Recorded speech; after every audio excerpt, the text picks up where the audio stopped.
نحمدہ ونصلی علی رسول الکریم اما بعد۔ ابھی خبر ملی کہ حضرت مولانا عبدالدیان صاحب رحمانی رحمت اللہ علیہ کا انتقال ہو گیا۔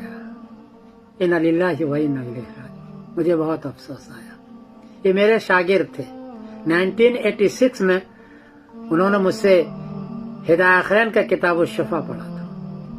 مجھے یاد ہے کہ اردو شرح نہ ہونے کو جیسے آسان شرح نہ ہونے ویسے بہت ساری، چونکہ پہلی مرتبہ کتاب ملی تھی، بہت ساری جگہ پورا ترجمہ مطلب میں نہیں بتا سکا تھا، مجھے یاد ہے۔ لیکن کبھی انہوں نے کوئی شکایت نہیں کی، کبھی کو ان کا ایسا نہیں محسوس ہوا کہ ان کو سمجھ میں نہیں آیا تو ان کو کوئی شکایت ہو۔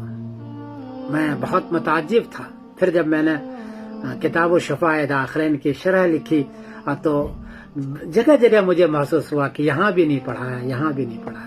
میں نے مولانا کے سامنے اس کا ذکر بھی کیا تھا کہ مولانا عبدالدیان میں فلاں جگہ سے آپ کو پورا نہیں سمجھا سکا تھا، لیکن ہدایہ کے لکھتے وقت میں آپ یاد آتے رہے مجھے۔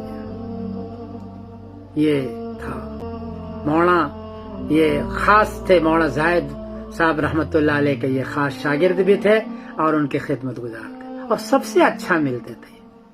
جامع رحمانی میں بہت سارے ناظم تعلیمات ہوئے، لیکن ان جیسا مخلص اور منتظم شاید نہ ہو۔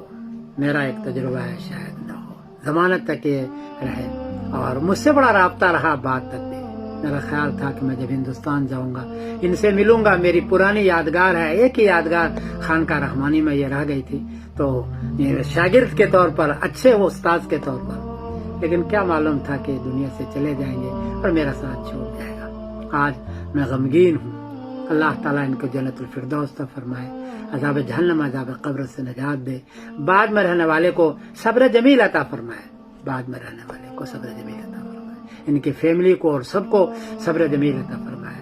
میں سمیر الدین قاسمی بول رہا ہوں مانچسٹر انگلینڈ سے، اور میں سب کی تعزیت کر رہا ہوں۔ السلام علیکم ورحمۃ اللہ وبرکاتہ۔